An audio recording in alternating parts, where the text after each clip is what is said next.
take a minute to look at this list of relatively new but very successful companies. Facebook, Twitter, Mint, Box, Instagram, Dropbox, Uber, Craigslist, Pinterest, and Zipcar. These companies have at least two things in common. First, they've amassed millions of customers in such a short amount of time. And second, they did it with little to no advertising budget, which is actually astonishing when you think about it. They had no big agencies, no fancy billboards, no product placement program, no multi-million-dollar AdWord campaign.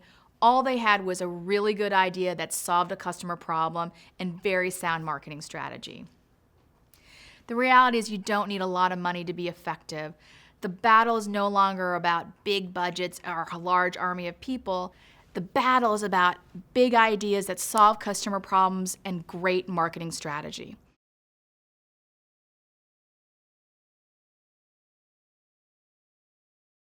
The quad stands for a quadrilateral, and I promise you don't have to brush up on your 5th grade geometry.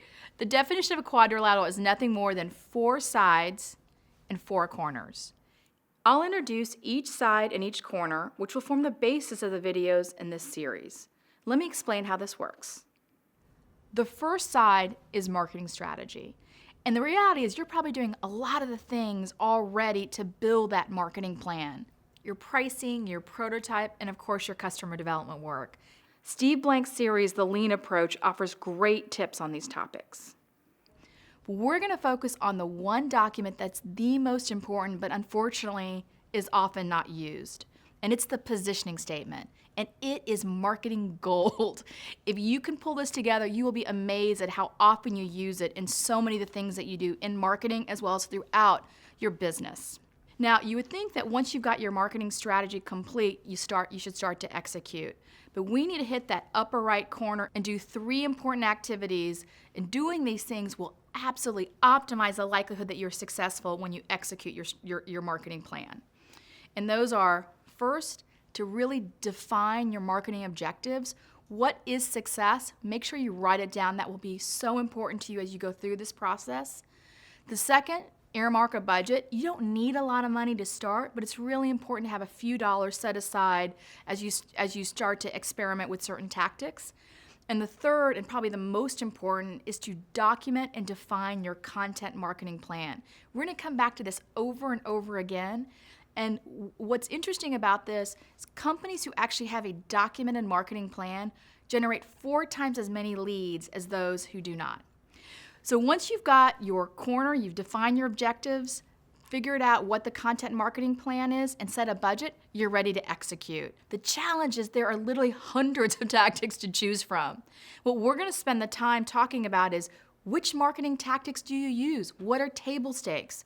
As you start to execute, you're going to start to see 1 or 2 tactics really be successful. And that's really the time to use metrics, which is the lower right-hand corner of the quad. Measuring will help you understand what's working and what isn't. And that's what we're going to do next, is move from execution to optimization. And here our goal is to become a customer acquisition machine. And we're going to talk a lot about that in a term that is really new and exciting for marketing called growth hacking. And here we'll be chatting about what are the key tactics and tools to make sure that you're testing and measuring and winning in the marketplace. As you go through this optimization work, you'll find 1 or 2 aha moments that really are the key levers for success, which is the bottom left corner. So you've worked on your strategy, you've executed, you've optimized. Now the final phase is to really stop and pause and reflect. Codify and integrate your learning. Are things working? Do you have the right people? Do you have the right market? Are there certain activities that you're liking and you're not? This is the time to bring all of the things that you learned together to understand, do you have the right go-to-market approach?